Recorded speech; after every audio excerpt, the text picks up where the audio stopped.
professores de administração do Colégio Pedro II. Agora estamos aguardando alguns nossos alunos entrarem, nossos convidados. Hoje vai ter uma live muito especial, eu ainda não vou falar por quê, porque a gente está no início da gravação do vídeo. Vamos aguardar. Olá a todos e todas, boa noite, bem-vindos. Bem-vindos. Iniciando, já quero mandar um beijo especial para nossa professora Vivian Reis, ela sabe por quê. Um beijo, um abraço bem apertado. Boa noite, pessoal. É uma satisfação estar com vocês, viu? Satisfação. A nossa live de hoje é uma live muito especial, uma live comemorativa. Eu tô só aguardando a nossa convidada especial entrar, tá? Cadê ela? Vamos aguardar. Alessandra. Aqui. Isabel, boa noite, Isabel. Saudade de ver nossos colegas ao vivo, né, gente? A gente fica... Olá! Boa noite! Boa noite! Então, eu esperei você entrar para começar a apresentar, tá? Então, Vamos que vamos. Uma live dos professores de administração. A live se iniciou para os alunos, né? Depois se expandiu com vários convidados. E é um prazer imenso ter você nessa noite conosco. Essa é a Alessandra Mahmoud, pessoal. Eu vou deixar que ela se apresente, mas antes dela se apresentar, é muito importante a gente frisar que hoje é uma live especial, né, Alessandra? É uma live comemorativa. Dia 19 agora se comemora o Dia Mundial do Empreendedorismo Feminino. E nada melhor do que a gente chamar uma grande empreendedora para estar aqui falando com a gente, contando de tantas experiências, né, Alessandra? Vou deixar você se apresentar, Alessandra. Tá certo. Eu que agradeço o convite para começar. É um prazer estar aqui falando com você e mais especial ainda falar com a turma de administração. Eu sou administradora de formação. Amei ter feito a ADM e não mudaria em nada essa escolha, assim, não me arrependo em nada de ter feito essa escolha. Sou fãzona desse curso e fiquei muito feliz quando eu recebi esse convite e para falar desse tema tão importante, tão relevante, numa semana de comemorações, né? Bom, para quem não me conhece, eu sou a Alessandra, eu trabalhei por muitos anos no Sebrae Rio, com desenvolvimento de pequenas empresas, trabalhei lá em diversas áreas e acabei me especializando, né, em estratégia e posicionamento de negócios. Nos últimos anos trabalhei muito para o segmento de moda e a sustentabilidade é uma outra paixão na minha vida. Então, tudo que eu faço, tanto na vida pessoal quanto na profissional, sempre tem a sustentabilidade como base. Na vida pessoal, amo viajar, não estou podendo esse ano, né? Ninguém está podendo. Estou fazendo várias viagens alternativas, assim, lendo livros, que para mim é uma super viagem também, aprendo demais, enfim. E adoro estar com os amigos, com a família. Morava em Niterói, agora tem 2 semanas que eu mudei para Petrópolis. E tem 1 ano, né, Ana, que eu decidi ser autônoma e empreender, né? Era um tema muito presente na minha vida já profissional, trabalhava com empreendedores diretamente, né? E há 1 ano que eu tomei a decisão de fazer esse voo solo e empreender na minha vida de autônoma, na minha carreira, nos meus projetos, e está sendo uma experiência muito bacana. Que bom, Alessandra. Você sabe que muitos alunos devem se identificar com você, sabe? Porque a gente tem muitos alunos, principalmente à noite no Proeja, alunos que decidem empreender. Eles são empreendedores, ou então após o curso eles começam o empreendimento. Então, nada melhor do que você trazer suas experiências, né, para falar conosco. Para quem não sabe, a Alessandra trabalhou um tempo no Sebrae, né, Alessandra? Fala um pouquinho para a gente como como está? O que você viu de empreendedorismo feminino? Como é que está atualmente esse cenário no Brasil? Sim, sim. Bom, trazendo um pouquinho de números para dar uma contextualizada, né? Primeiro, quando a gente fala em empreendedorismo, a gente sempre pensa nessa história, né? De empreender montando o negócio, sendo dono do nosso próprio negócio. E empreender, na verdade, é realizar, né? É fazer, é concretizar, é uma ação.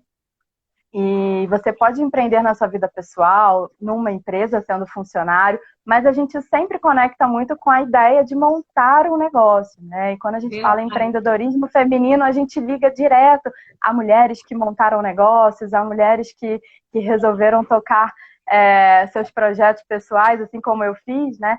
E falando desse público, né, dono de negócio, sobre eles, 39% da população economicamente ativa no Brasil hoje é de empreendedores. E aí, trazendo sobre o empreendedorismo feminino, dos negócios iniciais, 50% são de mulheres. E, no geral, 50% de mulheres dos negócios iniciais. Quando a gente passa para negócios estabelecidos, né, que já estão aí há algum tempo, que já se firmaram, tem muitos anos de empresa, esse número cai um pouco para 43%, porque a gente sabe que no meio do caminho tem uma série de desafios e muitos dos iniciais não conseguem se estabelecer de fato. Lá no Sebrae a gente lidava com isso diretamente, né, com casos de sucesso e às vezes não, em muitas empresas.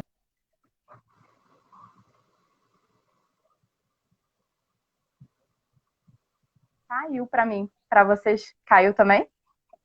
Bem pouquinho, agora retornou. Voltei. Sim, e dessas mulheres que empreendem, no geral, as pessoas, numa pesquisa geral, né, considerando homens e mulheres, a maior parte das pessoas empreendem por propósito, por vontade, por desejo, mas quando a gente olha sobre a perspectiva feminina, a maior parte das mulheres empreende por necessidade, porque ainda tem essa diferença, né, dessa coisa, quero ser o dono do meu negócio, e aquela coisa, preciso ser dono do meu negócio. A gente tem por oportunidade, por necessidade. E desse montante de mulheres que a gente tem atualmente, né, 10 milhões de mulheres empreendendo aqui no Brasil, 45% dessas mulheres são chefes de família, ou seja, são a principal fonte de renda do seu núcleo. Então, por favor. Nesse sentido mesmo, né, Alessandra, que você fala de sair e abrir um próprio negócio, nesse sentido mesmo que você está falando dessas mulheres. Isso, exatamente, 45%. É um número bastante relevante, né? Quase metade das mulheres que empreendem são chefes de família, são as principais responsáveis pela renda delas, pela renda da família. Então, a gente sabe, a gente que é mulher, a gente sabe da nossa garra, da nossa determinação, e isso está muito presente, né? Então, a partir do momento que as mulheres precisam complementar a renda, ou precisam gerar renda, elas usam toda a criatividade, todas as habilidades, tudo o que elas sabem fazer e bota a mão na massa e vão fazer, né? Determinação é uma característica intrínseca à nossa natureza enquanto mulher, e se virar é com a gente mesmo, né? A gente sempre, assim, na vida adulta principalmente, a gente assume multitarefas, né? De trabalho, cuidado com a casa, cuidado com a família, cuidado com os pets, cuidado com os pais. Isso é da nossa natureza. Então, quando a gente parte para um ambiente de negócios, é óbvio que a gente vai levar essas características junto com a gente. Então, se virar é com a gente mesmo. A gente tem vários meninos aí, né, nos vendo, assistindo a nossa live. É claro que nesse dia, a gente vai falar muito da mulher, mas nada impede também dos nossos... Nada impede dos nossos alunos e dos nossos demais convidados aproveitarem as dicas, as características. e devem conhecer também mulheres empreendedoras, né? Olha, Sandra, dentre esses casos que você já viu, que você já acompanhou, né, na sua vida como consultora, existem algumas características específicas de negócios femininos, negócios de mulheres, né, empreendimentos novos de mulheres? Tem alguma similaridade nisso?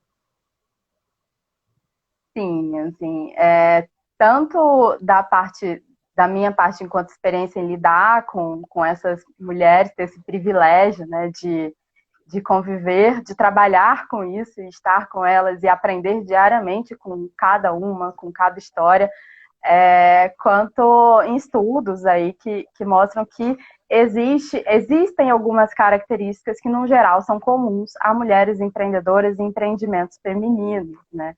A primeira delas é a identificação com aquilo que está fazendo. Então, no geral, as mulheres, quando empreendem, elas têm alguma afinidade, paixão, identificação com aquele propósito. Geralmente não é lucro pelo lucro. Então, até quando a gente entra nesse campo da necessidade, do empreendimento, do empreender por necessidade, geralmente as mulheres pegam algo que sabem fazer, que gostam de fazer, que dá prazer para elas fazer, que elas aprenderam com mães, com avós, que é alguma coisa de família. Então, tem essa identificação, né? Que é comum à maioria, que a gente também não cabe generalizar, mas é a maioria, é uma característica muito comum. Elas são geralmente boas líderes, justamente por essa questão do cuidado, da família, da empatia, de identificar competências, de saber montar equipes, né? De trazer mais diversidade. Exatamente. E elas se capacitam mais. Interessante, é um dado e geralmente buscam por mais conhecimento, mais capacitação. E também a questão da multitarefa é muito presente, né? Porque quando você começa a empreender, principalmente no começo, se você vai empreender com um orçamento limitado para investimento e tudo mais, geralmente você começa sozinho para fazer tudo, né? Então, as mulheres vão muito bem nisso. Olha só, tá vendo? Então, segurem-se, né? Vamos lá. Que características você notou, Alessandra, de fatores de sucesso de mulheres empreendedoras? Tem alguma similaridade também em negócios de sucesso que você observou ao longo da sua vida, ao longo da sua carreira? Cidinha, daqui a pouco a gente vai responder a sua pergunta, tá? Eu vi, não esqueci não. Pode deixar que a gente já vai falar sobre isso. Então, Alessandra, você lembra, assim, alguma similaridade de negócios de mulheres que deram certo, assim, empreendimentos? Sim, muitas das características que eu citei agora que são comuns, eu observei diretamente, mas geralmente isso. E aí a gente pode falar até em empreendedores de forma geral. Empreendedores de sucesso geralmente estão muito atentos a tudo que está acontecendo, estão muito antenados às mudanças, porque tudo muda, o consumidor muda, a economia muda, a cultura, enfim, muda. Então, os negócios, eles precisam acompanhar essas mudanças de comportamento, de discurso, de necessidades. Geralmente, negócios que dão certo, eles partem do atendimento de uma necessidade, né? A gente chama internamente assim, né, da dor do cliente. Qual é a dor do cliente? Qual é a necessidade do cliente? Então, quando existe uma necessidade clara e percebida e que uma empresa atende essa necessidade, a chance dela ter sucesso é muito maior. E estratégia, planejamento, que muitas vezes a gente começa já fazendo, né? Mas a questão da gestão é muito importante. Você planejar esses movimentos. Você tomar, às vezes, um pouquinho mais de tempo, às vezes, para lançar, para começar, pensando em todas as variáveis, mapeando riscos. minimiza demais os riscos, as chances de insucesso desse negócio, porque a partir do momento que você planeja, por mais que quando você comece a fazer aquela coisa desande, você sabe exatamente onde está desandando porque você planejou. Então, ter esse olhar mais estratégico sobre o negócio é uma coisa que as empreendedoras e empreendedores de sucesso têm muito. A questão da capacitação, de estar sempre informado, atualizado, antenado em tudo que está acontecendo. Oi, desculpa, falei um pouquinho. A capacitação na área, né, do negócio que a pessoa pretende começar. Exatamente. E o que eu percebo que é uma característica muito comum a todos eles também é a questão de estar exposto ao risco, ao erro, lidar com isso e aprender com eles. Então, muitas vezes a gente fica naquela pressão, né? Não posso errar, mas o erro faz parte. E aí o importante é a gente estar atento, nossa, errei, calma aí, como é que eu posso consertar, como eu posso recuperar e o que eu posso fazer para mudar isso. Que muitas vezes a gente, numa de não errar, a gente acaba não fazendo, acaba paralisando. Então, eles se expõem ao risco, eles enfrentam esses riscos, e aí entra uma questão de coragem, né, para você tocar aquilo e fazer a coisa acontecer, e se expor mesmo, e estar aberto a tudo isso. E aí, trazendo uma coisa do feminino, que por muito tempo a gente deixou meio de lado, não deu muita importância, as mulheres têm um fator que é inegável, que é a intuição. Então, assim, por muito tempo, eu acho que a gente teve dificuldade de falar assim, a minha intuição me disse para não fazer ou para fazer. E ficava tentando arrumar número ali, embasar aquilo cientificamente, e não confiava naquilo, né? E assim, mulheres, empoderem-se disso, isso é muito forte, isso é muito sério, isso é muito verdadeiro. Então, as mulheres empreendedoras de sucesso que eu conheço acreditam sim na sua intuição e utilizam isso sim para tomar decisões. Olha só, gente, quem está falando isso é uma especialista, tá? Para quem entrou agora, a gente está falando com a Alessandra Mahmoud. Ela trabalhou por um bom tempo no Sebrae como gestora, né, de negócios inovadores, e hoje fala sobre a tua experiência. Hoje ela trabalha como consultora, principalmente na parte de moda e sustentabilidade, tá? Para quem entrou agora, situando. Então, essa variável da intuição é uma coisa muito importante, Alessandra, porque realmente a gente tenta buscar números. Não, eu estou achando isso, mas vou pesquisar mais. É claro que a pesquisa é importante, né? São importantes, não é para a gente negligenciar também essa parte, mas a gente tem que confiar nesse poder que a gente tem. Isso aí. Fala um pouquinho da tua experiência no Sebrae, Alessandra. Lá no Sebrae, eu comecei como estagiária lá. E aí, de estagiária, fui trainee, gestora de projetos, e trabalhei em diversas áreas, o que foi muito importante para mim também. Eu trabalhei, meu estágio foi em gestão de projetos, no segmento de petróleo, não tem nada a ver com o que eu faço hoje, mas me deu uma boa ideia de projeto, né, do planejamento, da execução, do monitoramento, essa ideia mais completa, assim, de início, meio e fim de um processo. E aí, quando eu fui trainee no atendimento, aquele atendimento dos escritórios regionais, que o Sebrae tem 14 escritórios no estado, quando os empreendedores e empresários vão lá para receber orientação, tirar dúvida. E aí foi incrível, assim, porque eu gosto disso, né, do contato com as pessoas. E todo dia era uma história diferente, e eu falo, a gente lá no Sebrae, né, e agora fora também, lidar com essa questão do empreendedorismo é lidar com sonhos, com vontades, com histórias de pessoas, de marcas, e é um privilégio. Eu sou muito apaixonada por isso. E aí lá do atendimento, eu fui trabalhar numa área meio, que era a área que desenvolvia as soluções educacionais lá do Sebrae, as metodologias de consultoria e cursos. E aí, no fim, eu fui trabalhar na área, voltei para a área de projetos, só que aí para o segmento de moda. E a moda já era uma paixão na minha vida pessoal, a sustentabilidade também. E aí, coincidência ou não, eu fui trabalhar justamente na coordenação de moda e na época tinha um projeto chamado Sebrae Moda Sustentável. E aí eu era uma das gestoras, tinham outras duas gestoras e a coordenadora. E aí eu tive que estudar mesmo assim, a sustentabilidade no âmbito dos negócios, né? Porque eu levava a sustentabilidade na minha vida pessoal.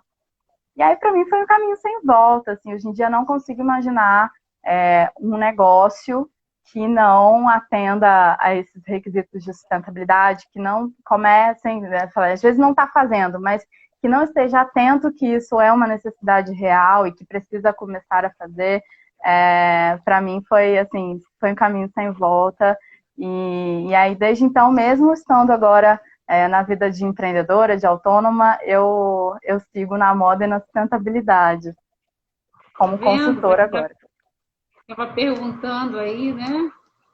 A área de atuação da Alessandra. Olha, Alessandra, você falou sobre histórias, né? Sobre empreendedorismo e histórias de vida, né? Das pessoas com as quais você teve contato no Sebrae, né?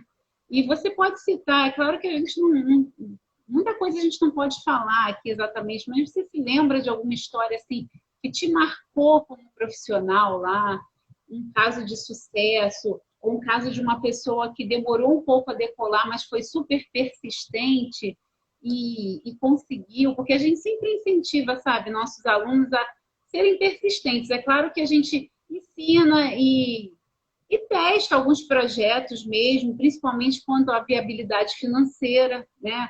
O Júlio está assistindo aí, ele se lembra, a gente fala dos alunos, principalmente os alunos que a gente teve agora no final do ano de 2019, em Realengo. Gente, o demonstrativo de resultado deu negativo, não é problema, quer dizer que você tem que refazer o plano de negócio. Isso aí. Não, você lembra de alguma plano de negócios, faça um plano de negócios.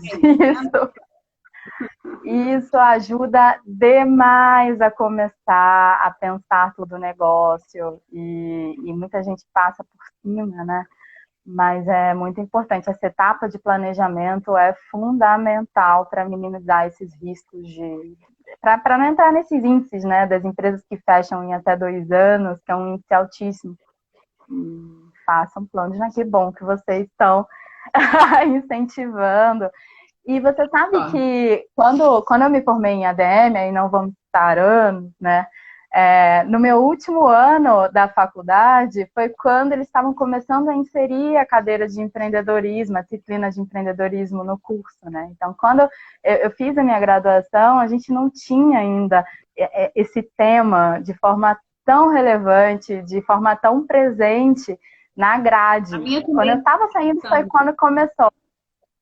E acho tão incrível isso já estar inserido de uma forma tão natural no curso, porque é muito importante você apresentar, né? Quando eu era estudante, só existia um caminho possível, né? Que era fazer o trainee e se tornar gerente e ser um profissional bem-sucedido. Hoje em dia você tem essa gama de opções, assim, de caminhos para escolher e criar.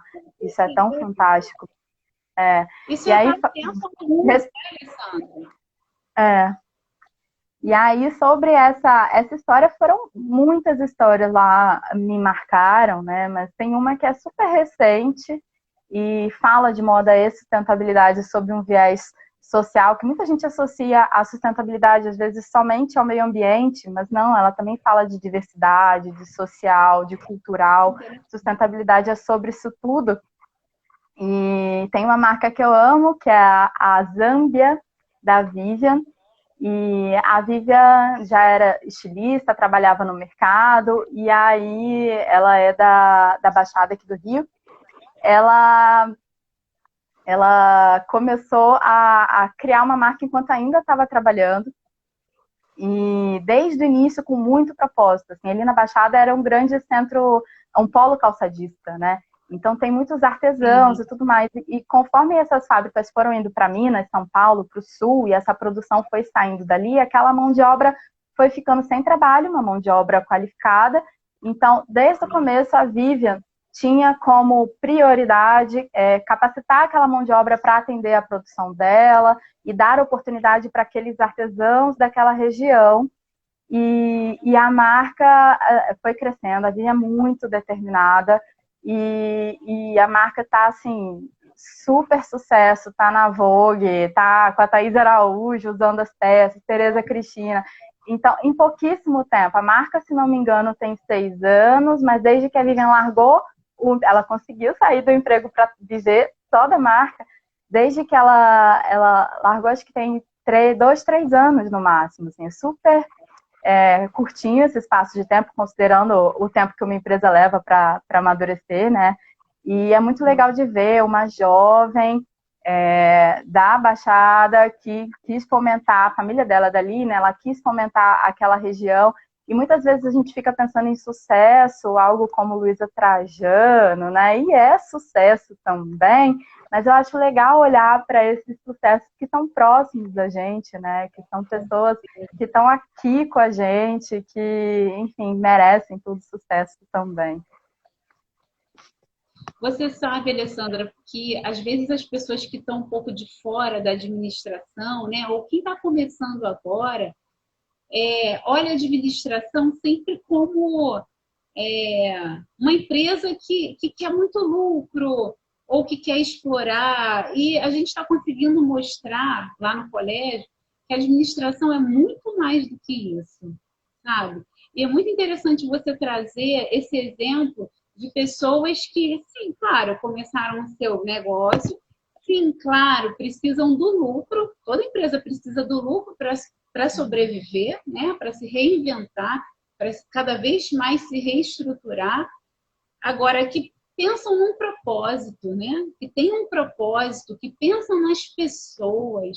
Por que não a gente conseguir fazer uma administração melhor, tanto nas pequenas, médias, grandes empresas, né? Na área governamental, nas instituições não governamentais. A gente sempre frisa isso com o aluno. E é muito interessante você trazer esse exemplo da Vivian, né? O nome dela, que teve um propósito, né? Teve um propósito local, isso é muito importante.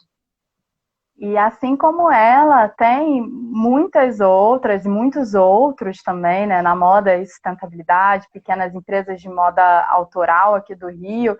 E o bacana é isso, é que quando as empresas têm esse impacto positivo na sua região ou no meio ambiente, com pessoas, conforme ela vai crescendo, ela vai impactando positivamente mais pessoas. Então, o crescimento, ele acaba sendo muito positivo em vez de algo negativo, como a gente vê em muitas grandes instituições, né? E eu sou suspeita para falar, porque eu trabalhei praticamente minha carreira inteira lidando com pequenas empresas, então eu acredito muito no poder desses pequenos negócios enquanto pessoas que são capazes de fazer uma transformação de verdade, de transformar realidades, de transformar o ambiente onde estão, e gosto muito de trabalhar com eles. Assim. É uma relação muito próxima, né? Diferente quando você tem uma grande empresa. Isso. Um somatório de pequenos, né, Alessandra? Os pequenos negócios são mais de 90% dos negócios no país. Então, é o Brasil, né? O Brasil. Exatamente. Ok. Se a gente falou sobre dicas de sucesso, agora vamos falar um pouquinho para os nossos alunos, né? A gente sempre bate naquela tecla, às vezes a gente pensa no planejamento, análise SWOT, vamos fazer uma análise de cenários, pessoal. Olha o seu concorrente, né? Olha o seu fornecedor, que poder ele tem sobre o seu negócio. Olha o cliente, que poder ele tem sobre o seu negócio. Às vezes parece que isso tudo é assim, teoria, mas não é, né? A gente colocando em prática, olhando para a prática, a gente consegue aliar a teoria à prática para ver, não, realmente, eu tenho que ter cuidado antes de ingressar nesse negócio. É o que você falou, né? Ter um propósito, saber no que está entrando, seguir a intuição, né, Alessandra? E alunos, agora eu vou falar para vocês, assim, porque ouçam a tia. Assim, a gente vive num país e num mundo onde boa parte da população não tem essa oportunidade, né, de criar, de planejar, de sonhar com uma perspectiva de vida, o que eu quero ser, como eu quero ser. As pessoas, muitas delas estão preocupadas se vão ter comida amanhã para comer em casa. Então, utilizem esse privilégio que vocês têm de poder se proporcionar isso e façam por essas pessoas que não podem. Então, quando os professores disserem, olha, tem que avaliar a necessidade do cliente, tem que entender esse comportamento do cliente, tem que planejar, façam com vontade, façam como quem tá honrando as pessoas que não têm esse privilégio, porque realmente é revolucionário, assim, você ter essa oportunidade. E assim, tá mais do que provado com números que pessoas que gastam tempo, empreendedores que gastam tempo com planejamento, que na verdade investem tempo, né? Em planejamento, acabam tendo um fator de sucesso maior em seus negócios. Então, é uma etapa super importante que não dá para negligenciar. Isso aí. Agora, você também empreendeu, né, Alessandra? Fala o que está acontecendo na sua vida hoje, fala do seu campo de atuação, da moda, junto com a sustentabilidade. Eu gostei muito também de saber sobre esse assunto. Pode falar. Fala de você hoje. Bom, eu hoje estou fazendo consultoria em desenvolvimento de negócios. Continuo fazendo esse trabalho fora do Sebrae, agora como autônoma, né, em estratégia e posicionamento de negócios. Como a minha grande paixão e a minha última experiência lá no Sebrae foi como moda, eu acabei seguindo nesse campo, que para mim é um terreno maravilhoso, eu amo estar aqui. E fazendo a consultoria é um trabalho lindo, ele é individual, ele é personalizado, então você consegue atender aquele cliente de forma muito atenciosa, né, de forma muito personalizada e vai bem na raiz do problema dele, mas ela tem um custo mais elevado, por ser um trabalho personalizado. E aí, fazendo a consultoria, eu falei assim, nossa, eu queria levar isso para mais gente. Às vezes uma pessoa não tem X mil reais para investir numa consultoria, mas ela pode ter 150, 200, 300 para investir num curso, numa informação. E eu acho tão legal esse negócio de você promover esse acesso, né, à informação e compartilhar isso, que eu decidi transformar essas informações da consultoria num workshop prático. É claro que é uma outra proposta, mas fala também de modo de sustentabilidade, como desenvolver os negócios de forma mais sustentável. E esse curso vai ser lançado na próxima semana. Eu estou muito feliz assim, com isso. E empreender, assim, agora falando como quem está empreendendo durante esse ano, não é esse glamour que as pessoas imaginam, assim, nossa, é um empreendedor, é autônomo, tem liberdade, tem isso. Tem um outro lado também, né, de todas as incertezas, de todos os riscos, né. Eu tenho os meus momentos, assim, ai, será? Mas, assim, quando eu coloco na balança, né, e lembro, assim, tipo, mas eu quero voltar para uma vida de CLT, de bater pontos, mas falo, não, essa liberdade que eu tenho hoje para trabalhar, realmente, para mim, é o que pesa. Então, eu não me vejo fazendo o movimento de volta. E aí, até me perdi falando do movimento de volta. Mas eu tô amando essa experiência de de empreender, de construir essa minha história, né? De ter essa liberdade, de entender os meus limites, né? Até onde eu consigo ir, até onde eu consigo atender. E empreender, às vezes, pode ser um tanto solitário quando você é uma empresa, eu presa, né? Que a gente chama, né? Quando você é um empreendedor individual.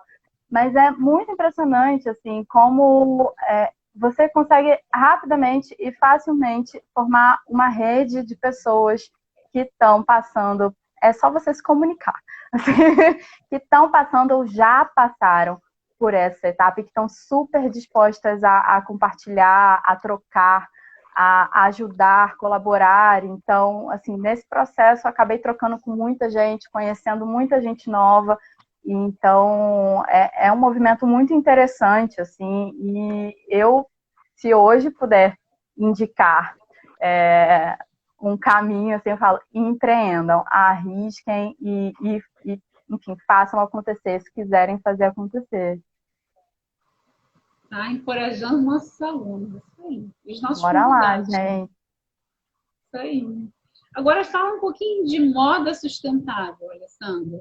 Fiquei pensando, você sabe que até na hora de me vestir, eu fiquei pensando assim, eu entrei no perfil do Instagram da Alessandra, sabe, gente? E eu tive vendo as publicações sobre plástico, né, Alessandra?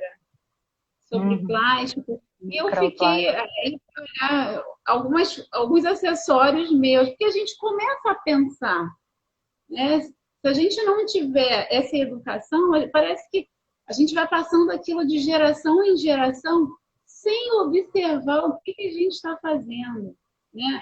Se observar, às vezes, uma, uma confecção até que tem uma mão de obra duvidosa, não é verdade?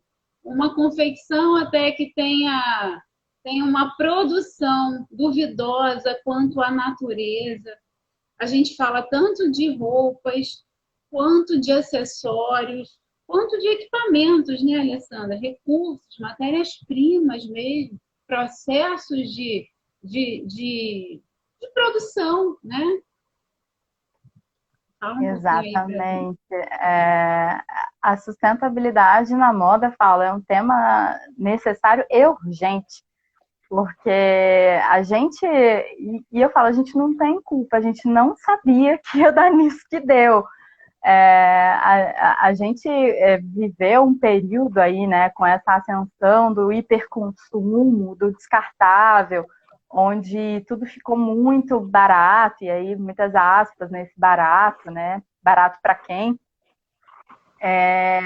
E acabou que a gente está, na verdade, já atingiu e continua subindo esse número aí. A gente está extraindo muito mais recursos da natureza de forma geral, não só a moda, porque a moda é uma das indústrias mais poluentes.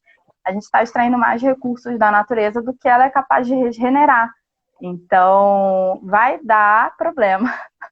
Já está dando, na verdade, mas assim, estamos chegando num momento crítico, numa situação crítica, e se a gente não começar a cooperar, a gente vai ter danos irreversíveis, muito em breve. Então, a moda, ela entrou nessa lógica do hiperconsumo, né? Produz, consome, descarta. As coisas ficaram muito descartáveis. Então, a gente tem uma informação de que 12 milhões de peças de vestuário são jogadas no lixo em plenas condições de uso. No lixo. Não são nem, assim, doadas, ressignificadas. Então, tudo ficou muito descartável. E esse processo de produzir barato, consumir muito, descartar muito, traz uma série de consequências, como essa da produção, né? A produção que antes, por exemplo, eu sou de Petrópolis, aqui tem uma grande tradição têxtil, né, de varejo, de indústria, mas, assim, cada vez menos, a gente vê cada vez menos, assim, a produção foi para a China, lá do outro lado. Enquanto está aqui, eu sei em que condições a peça está sendo feita. Agora, lá na China, não faço ideia de quem fez, se está sendo assim, explorado, se não está. Fica difícil a gente ter essa transparência, né? No quem fez e como fez as minhas roupas, em que condições. Então, a sustentabilidade na moda hoje é o tema, é a pauta mais urgente, né? Por conta dessas questões ambientais e sociais. Os impactos são gigantescos e os negócios, eles precisam começar a olhar para isso. E aí, trazendo, já estão até um pouco atrasados, assim, eu sei que é difícil é uma transição, né? Não dá para mudar do dia para a noite, porque é um sistema muito complexo, é uma rede gigantesca de trabalhadores, de empresas, de prestadores de serviço, mas a gente precisa começar primeiro a entender a dimensão disso e depois começar a trabalhar nesses planos de transição. Porque assim, a moda aqui no Brasil, se não me engano, é a segunda maior empregadora. Então, não é uma equação muito simples, né? Mas a gente precisa começar a cooperar. E é muito do que você falou. Que você observou e tudo mais. E é isso, conforme a gente vai se informando, tudo que a gente olha, a gente começa a questionar também. Assim, olha, mas espera aí. Outro dia eu peguei aqui a caneta e falei assim, plástico. Eu não tinha lembrado da caneta, sabe? Eu falei, já não uso sacola de plástico, já não tento evitar roupa de plástico, já não uso uma série de coisas, né? Mas volta e meia a gente acha alguma coisa, mas é isso, a gente começa a desenvolver esse olhar atento, né? A partir do momento que a gente se abre para essas questões. Porque a gente é uma educação de vários atores envolvidos, vários personagens envolvidos, né, Alessandra? O consumidor, ele tem que questionar, ele tem que começar a pensar. E o consumidor questionando, ele vai acabar obrigando as empresas a agirem de uma forma diferente. Não é que vai desempregar, é o que você falou, é uma equação grande, é um processo, né, de educação que não é de uma hora para outra, mas vai obrigar, inclusive, a empregar, né, o trabalhador de uma forma diferente. O trabalhador também vai precisar ter um olhar de qualificação diferente, né? E aí a gente fala também isso, políticas públicas para o incentivo sustentável, né? Então, de uma forma efetiva, diferente, né? E os cidadãos como um todo na fiscalização dessas políticas públicas. Você sabe, Alessandra, que aconteceu uma coisa comigo essa semana interessante.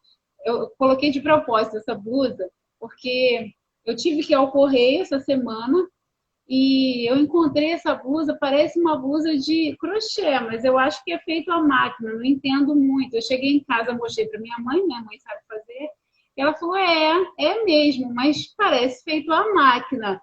E a blusa foi bem baratinha, não tem problema nenhum de ver isso. Ela custou R$19,99.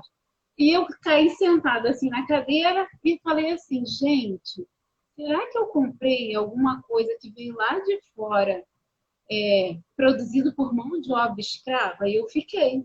Meu marido falou que o meu semblante chegou a ficar assim, porque a gente fica pensando, né? Aí a minha mãe foi pegar as etiquetas, aí falou, feito no Brasil. Falei, então a gente tem como rastrear? Vamos lá, vamos pesquisar. E não era, entendeu? Então, assim, dá pra gente rastrear. Então, é uma coisa da gente começar a pensar naquilo que a gente consome. Porque eu também achava, sabe, Alessandra, que algo feito no Brasil, algo feito de uma forma mais artesanal, necessariamente seria mais caro. Aí a gente pensa assim, só quem pode consumir são as pessoas que têm mais dinheiro. Mas não, isso também está mudando, né, Alessandra?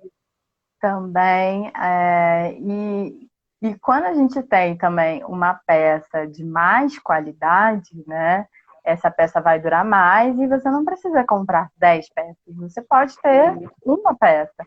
Então, o feito no Brasil, ele tem a vantagem, né, aqui no Brasil existe uma série de regulamentações, certificações, o cerco é muito mais fechado do que lá fora. Então, é muito mais garantido que aqui Não que não exista, tá? Porque a gente tem casos, até tem um aplicativo, qual é o nome? Moda Livre, eu acho que é Moda Livre.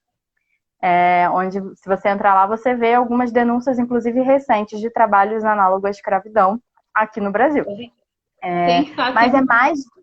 Mas é mais difícil de acontecer por conta de todas essas certificações e regulamentações, fiscalizações. Aqui a coisa é mais fácil, assim, de você, se houver identificado que lá fora. Por isso que esse feito no Brasil, esse feito no Brasil já é excelente, né? Já é muito melhor do que feito lá fora. Agora, nada como você comprar de uma marca que você conhece, de uma pessoa que você conhece, de uma costureira que você conhece.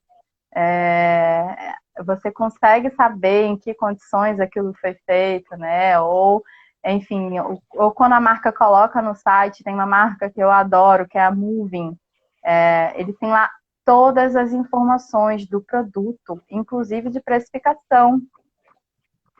Quanto custou, quanto a costureira recebeu, quanto a pessoa do tecido recebeu, onde o tecido foi comprado, em que estado, quem era o responsável pela produção.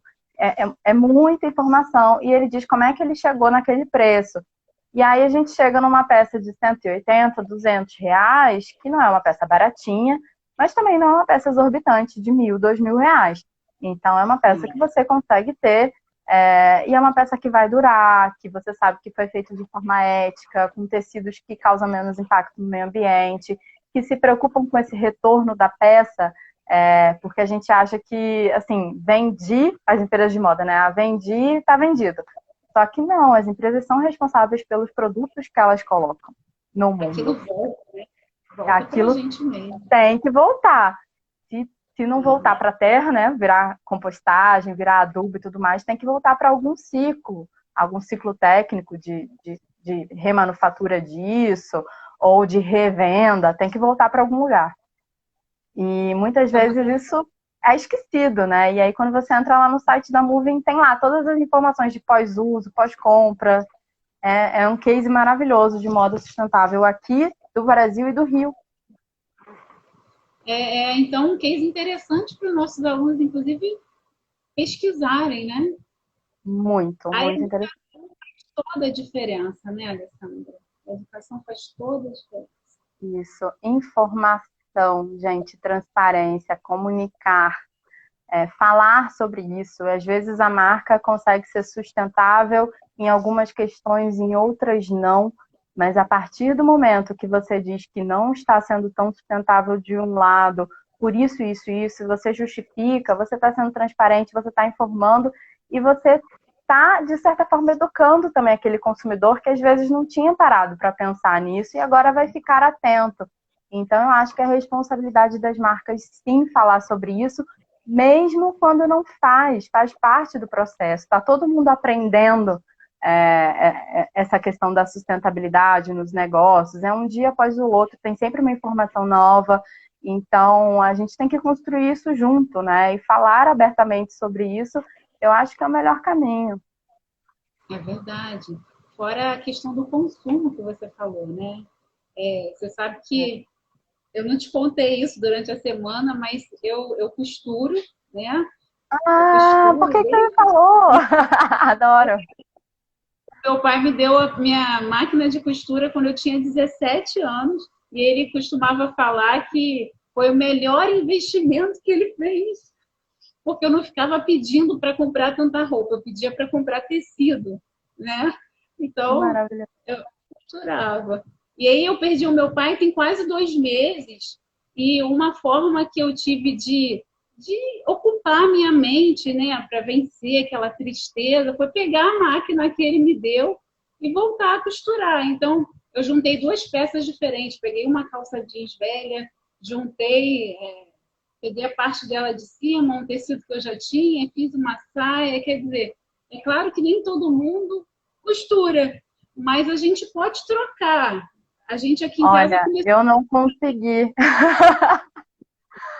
Eu consigo fazer um reparo ou outro, assim, mas fazer uma peça eu já tentei e não consegui, viu? E é legal a gente valorizar quem produz, né, Alessandra?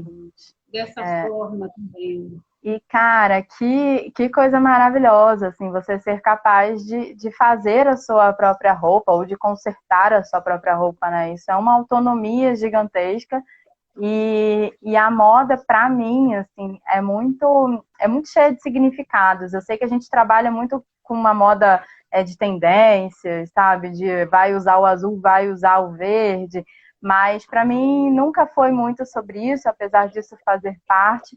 Eu gosto muito dessa história da moda dos significados. O vestir é muito cheio de significados, né? E aí você traz essa história da memória afetiva com seu pai, e a moda tem muito disso, né? Então, assim, toda peça que você fizer, você vai olhar para ela e vai sempre lembrar do seu pai. Então, para mim, essa é a moda que tem que ser, sabe? É A verdade. moda da história, do significado e do afeto, né? Eu acho que está faltando um pouco isso, assim, da gente dar esse tipo de valor para aquilo que veste a gente, que está em contato com a nossa pele e que está representando a gente, né? A gente, quando veste uma roupa, a gente está ali imprimindo uma identidade, né? Eu quero passar essa imagem, gostando ou não, é isso que acontece. É muito Então, mais do que né? Muito mais do que você copiar, do que você cobiçar outra coisa, é né? muito mais do que isso. E Pode aí, ser diferente. quando você pega agora a tua máquina e vai costurar uma peça que você veste, é uma forma de você estar com o seu pai. Então, essa é a moda que eu gosto, sabe? Essa é a moda que eu acredito, que valorizo, e eu vejo que as pequenas empresas, elas tentam resgatar isso com muita força, e mostrar cada vez mais as histórias que estão por trás daqueles negócios. Porque eu acredito nesse futuro mais humano, sabe? Mais próximo, mais afetuoso. A gente está precisando disso, né? A gente vem de um ano de alguns anos já bem difíceis, né? E eu acho que a gente tem que se agarrar nesses afetos, nesses carinhos, assim, do dia a dia para conseguir seguir. É verdade. Então, gente, infelizmente está acabando o nosso tempo. Eu não falei, Alessandra, que passava muito rápido. Passa A gente voando, tem eu fico tão nervosa, mas passa rápido. muito. E a gente, o Instagram vai cortar, né? Quando der uma horinha, 1 hora de gravação, ele vai nos cortar. Então, assim, faltando um pouco para terminar, queria que você deixasse seu último recado, falasse do seu curso. Quem tiver interessado, gente, é só seguir ela no Instagram. A gente vai divulgar também o Instagram do curso, né, Alessandra? Sim, sim, ele vai ao ar na quinta-feira agora. O curso abre o carrinho, né? As vendas na semana que vem. O meu Instagram é Alessandra Mahmoud, meu sobrenome é bem difícil, mas tem no feed lá, né? Da divulgação da live.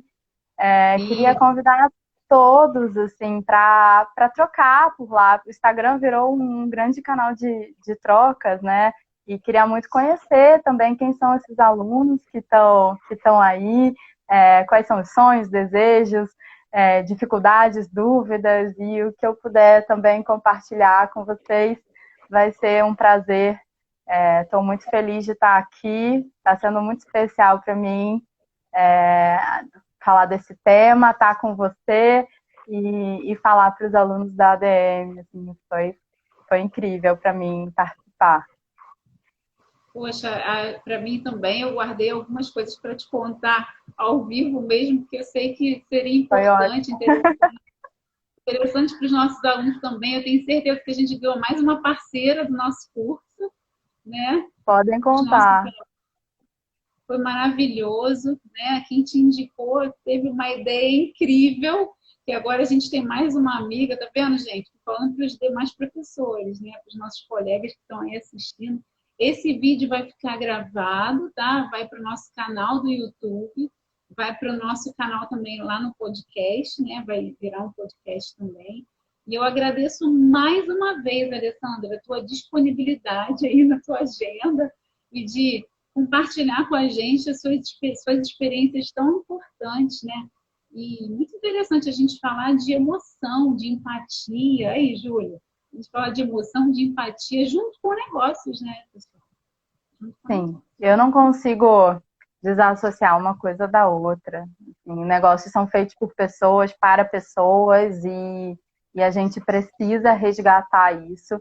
E eu vejo que, pelo menos, a galera raiz da moda sustentabilidade traz muito isso nos seus negócios, e acho que por isso que eu não consegui largar mais, assim, uma galera de verdade, que fala com verdade, sabe o que está fazendo, tem propósito, é o meu lugar, eu não tenho como sair.